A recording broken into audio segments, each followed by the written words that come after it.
33% ये आरक्षण जो महिलाओं को दिया गया है, इसके पीछे सरकार का उद्देश्य क्या है?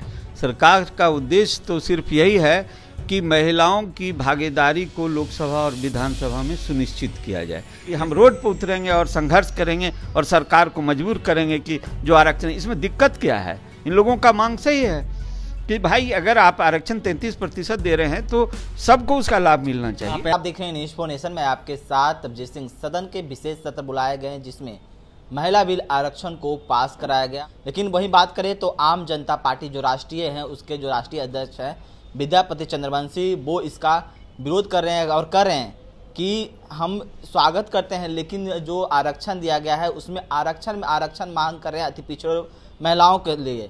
इसी बात करने हम सर से, सर कैसे देख रहे हैं जो विशेष सत्र के दौरान पास किया गया महिला बिल आरक्षण? मेरा कहना है कि इस कानून को अब लागू होना है, तो लागू होना है तो सवाल यह उठता है कि 33% ये आरक्षण जो महिलाओं को दिया गया है, इसके पीछे सरकार का उद्देश्य क्या है?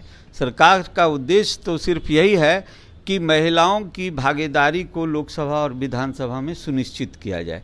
जैसे आज 131 एमपी जो है लोकसभा में अनुसूचित जाति और जनजाति के बैठते हैं, 84 एमपी अनुसूचित जाति के और 47 एमपी अनुसूचित जनजाति के बैठते हैं, 131 बैठते हैं। उसी तरह सरकार ने देखा कि कहीं न कहीं महिलाओं का प्रतिशत जो है, जो आधी आबादी है देश का, उसका प्रतिशत कम हो गया है। तो महिलाओं को अपनी बातें रखने के लिए, अपने हक की लड़ाई लड़ने के लिए कहाँ से लड़ेगी? ये तो लोकसभा और विधानसभा, संसद से ही ये लड़ाई होती है और संसद से ही अपने अधिकार को ले पाती हैं। तो मेरा ये कहना है कि सरकार का विचार बहुत अच्छा है। एक तो सरकार ने जो काम किया है उसमें जहाँ तक ये एक आरक्षण देने की बात थी, इसमें अनुसूचित जाति और जनजाति, अति पिछड़ा समाज और पिछड़ा समाज, इन लोगों के लिए जो आरक्षण दिया गया है 33%, इस सभी का कोटा को अलग अलग करना चाहिए। जो ओबीसी की जाति की महिलाएं हैं उसके कोटा को अलग करना चाहिए, इसलिए क्योंकि यदि अगर ऐसा नहीं किया जाएगा तो जो सामाजिक न्याय है, जो पिछड़े समाज की महिलाएं हैं वो कैसे पहुंचेगी? वो तो पिछड़ी भी है।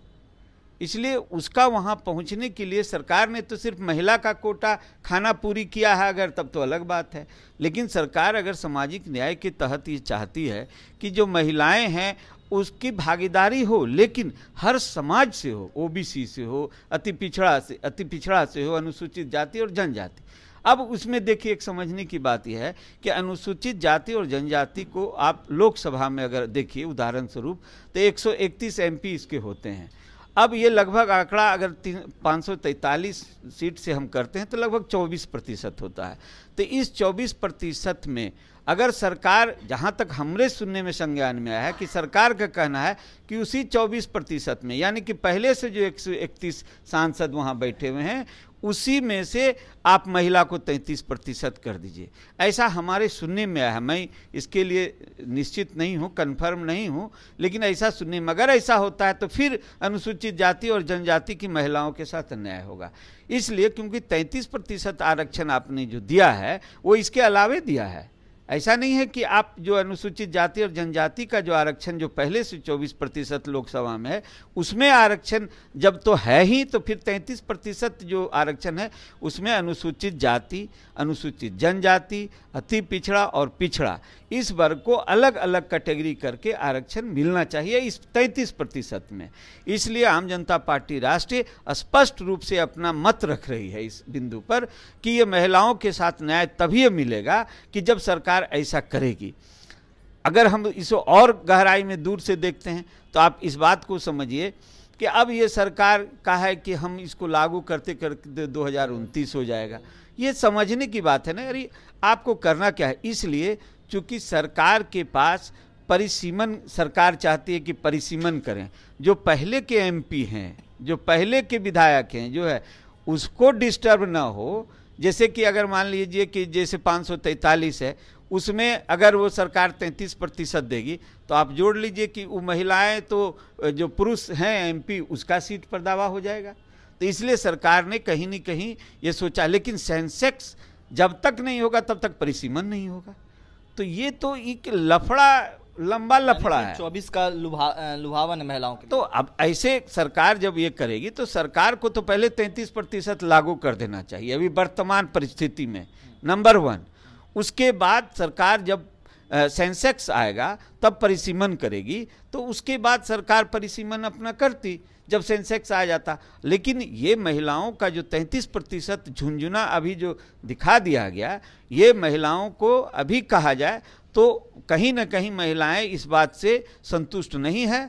और जैसा कि मैं देख रहा हूं, क्योंकि ये जो अब 2029 के चुनाव में लगभग, इसलिए क्योंकि सेंसेक्स जो होगा तब तक ये चुनाव हो जाएगा, चुनाव होगा उसके बाद परिसीमन अगले चुनाव में होगा, क्योंकि अब तो समय है नहीं। तो फिर ये महिलाएं को आरक्षण में कि 33% अभी निश्चित तौर पे देना चाहिए, और जब परिसीमन होता तो फिर वो भागीदारी मिलता।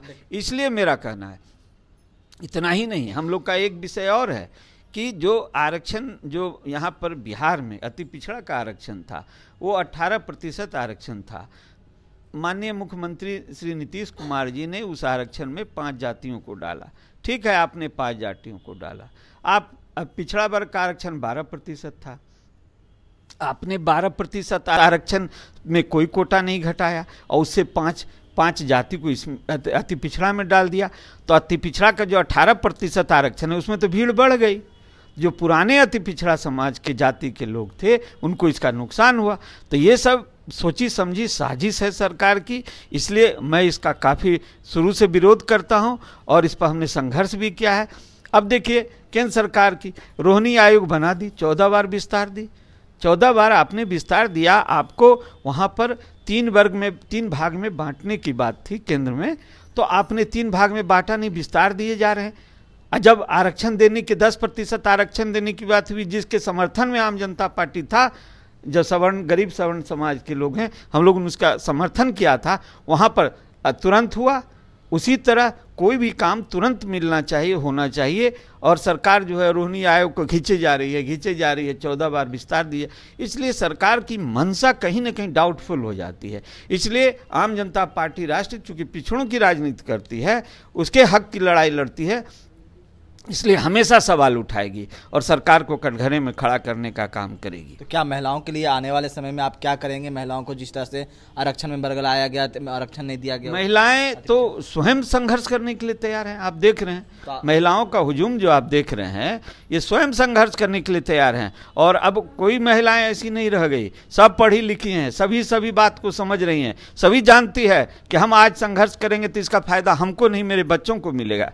इसलिए महिलाएं आज आम जनता पार्टी राष्ट्र के बैनर के तले पूरे संघर्ष के मूड में है। और आप देखिएगा आने वाले इसी महीने में ये लोग रोड पर कहीं हैं, हमारी अध्यक्षा जो महिला मोर्चा की रेखा जी, कि हम रोड पर उतरेंगे और संघर्ष करेंगे और सरकार को मजबूर करेंगे कि जो आरक्षण, इसमें दिक्कत क्या है? इन लोगों का मांग सही है कि भाई अगर आप आरक्षण 33% दे रहे हैं तो सबको उसका लाभ मिलना चाहिए। आप यानी कि अपना महिलाओं विंग के साथ हैं आप?